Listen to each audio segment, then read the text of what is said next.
C.S. Lewis once said in his book, The Horse and His Boy, part of the Chronicles of Narnia, that one of the worst results of being a slave and being forced to do things is that when there's no one to force you anymore, you find you've almost lost the power of forcing yourself. And I have thought that's very true, because we have things that are obligations in life, things we're required to do, jobs to go to, people that will expect us to do things, and we get used to that. And then we think to ourselves, well, you know, if I didn't have those obligations, just think about all the things I'd be able to get done and accomplish. But then when we actually are left to our own devices, we just tend to not do those things. You ever notice that you have all these plans of what you're going to do on your days off or on your vacation or this evening after work, and you have these great ideas when you're busy getting ready to go to work or tied up doing things and you aren't able to break away. But then when you have the time, you just don't. The vacation comes along and then the vacation goes its way and you didn't actually get around to those things you wanted to do. Or your evening comes after work and you wind up vegetating, you're just kind of wasting your time. And then you think, my goodness, I wish I would have just prioritized my day better so I could have got to some of those things I really wanted to do. It's important for us to be able to be self-motivated. And in a world that's so filled with messaging that pushes us to be there for everyone else, we really ought to learn how to be present for ourselves. Don't have that slave mentality that you will always be there to come through for other people, to live up to their expectations, but you'll never have the discipline to do the things you really want to do for yourself. And we don't really think about how much our society's kind of maybe structured toward making us think a little bit like slaves. Going back to the Chronicles of Narnia, there's another quote from about the same place in the same book, actually.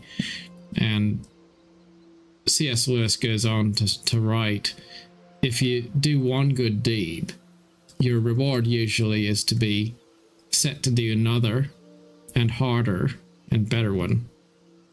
And the message there is just that once you go down the path of kind of putting yourself last, you'll never really be free, because there's always going to be another ask.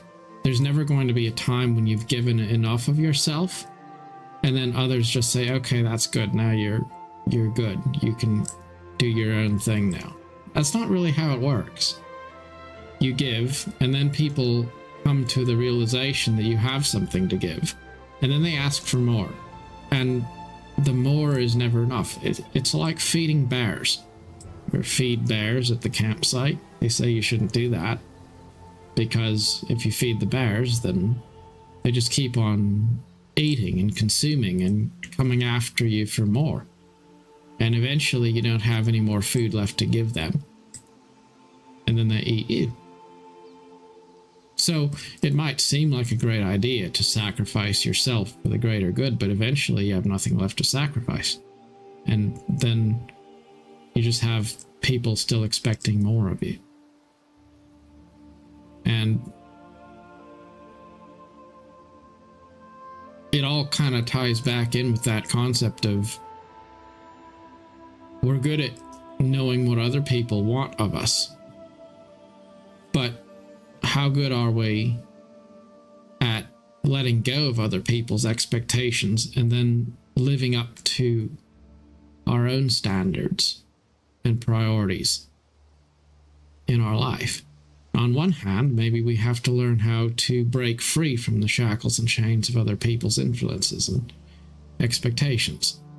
But on the other side, we have to figure out how to be good stewards of our own freedom when we secure it.